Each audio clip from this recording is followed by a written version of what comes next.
నిజానికి MS Dhoni oppositions ని ఎంత భయపెడతాడో చాలా సార్లు మనం మ్యాచెస్ లో చూసాం.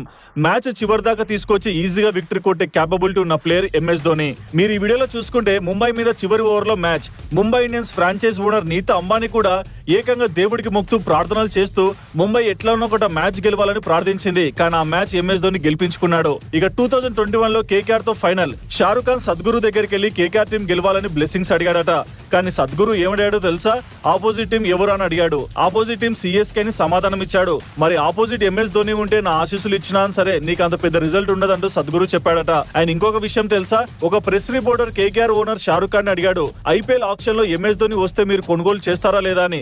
ఎంఎస్ ధోని కనుక ఒకవేళ ఆక్షన్ లోకి వస్తే నా లుంగిని కూడా అమ్మేసి ఎంఎస్ ధోనిని కొంటానంటూ షారుఖ్ ఖాన్ చెప్పాడు. ఇప్పటి వరకు ఐపీఎల్ లో 5000 రన్స్ కొట్టిన 5th Indian player MS Dhoni. నిజానికి MS Dhoni 6th 7th position లో వస్తాడు. కానీ 5000 రన్స్ కొట్టాడంటే ఏ స్టాండర్డ్ ప్లేయరో మీకే అర్థమైపోతుంది.